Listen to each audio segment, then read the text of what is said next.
The book of John chapter 14 from verse 16 to 18 reads, "And I will pray the Father, and he shall give you another comforter, that he may abide with you forever. Even the Spirit of truth, whom the world cannot receive, because it seeth him not, neither knoweth him. But ye know him, for he dwelleth with you, and shall be in you. I will not leave you comfortless. I will come to you." Thank you for tuning in today, and welcome once again. So on this particular day, a sister, a close friend, a sister shared with me a dream she had just before receiving bad news from back home. So she said in the dream, she saw herself in a church environment back home in her country, and she saw so many people inside the church area or compound, and she said it seemed like it was a wedding, because there were so many people there. But after some time, she realized that it was not actually a wedding, that it looked like it was a funeral. And then she woke up. So she did not recall this dream immediately after she woke up. She couldn't remember it. And she went by with other activities during the day. And in the evening, her mother called her. And as they were talking, her mother told her that there was a funeral back home. And she told her that a church elder had passed away. So Sister P was very shocked, but at that very moment, the Holy Spirit reminded her of the dream that she could not recall in that morning. And from that time, she realized that, wow, God did see this happen. God told her before it actually happened. So she shared the dream with her mother, and both of them realized that, okay, God saw this happen. God is very, very aware of what is going on, because most of the time when we lose our loved ones, the first thing that we normally say is, God, why? God, why did you allow this person to leave? Why did you allow this to happen? Why are you allowing us to go through this painful season during this time?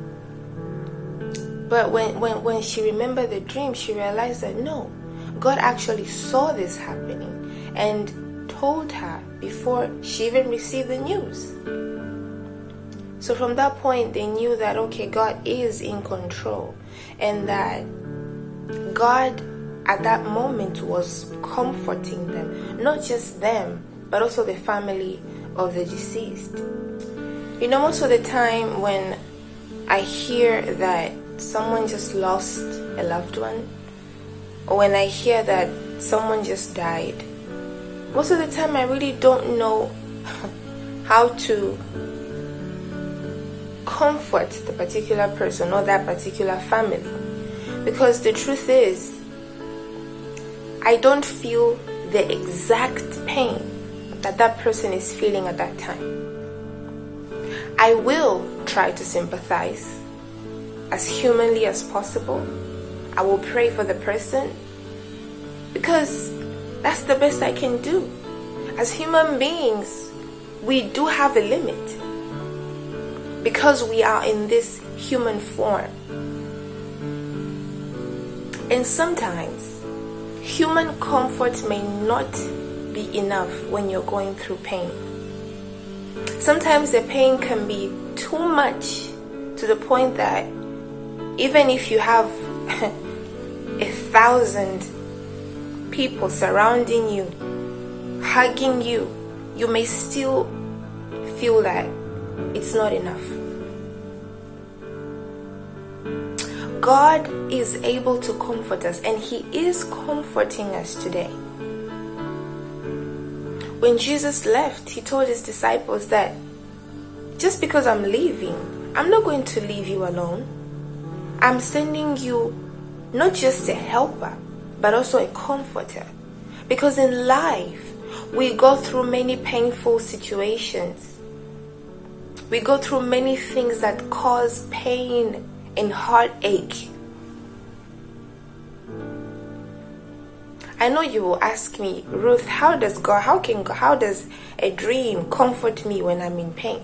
Well, when God actually tells you about that particular news before you even receive it, it means God has already prepared you for it. God has given you the comfort before you even realize that something like that is going to happen. The comfort has already been prepared for you in advance, because God goes before us. He goes ahead of us.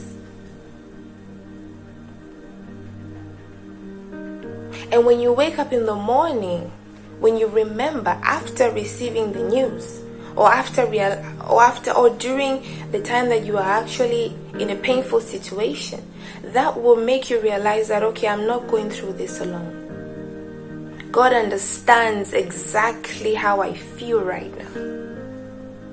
And that will give you strength, because you will know that God is with you. Because most of the time when we lose our loved ones, the first question we ask is, why, God? Why has this happened? Why have you allowed this to happen? And it may not necessarily be losing loved ones. It may be sickness. It may be losing your job, painful situations.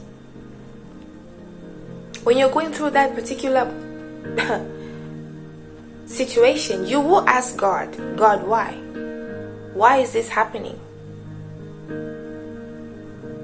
But the Holy Spirit will remind you that I know what you're going through, because He actually told you before it even happened. The Holy Spirit is comforting us today, and God can use dreams to do that. Pay attention to your dreams, because you never know what God is trying to prepare you for. And I pray that God will comfort us today as we go through this life. If you have any questions, feel free to type them down below, and we will be glad to answer them. God bless you. See you next time.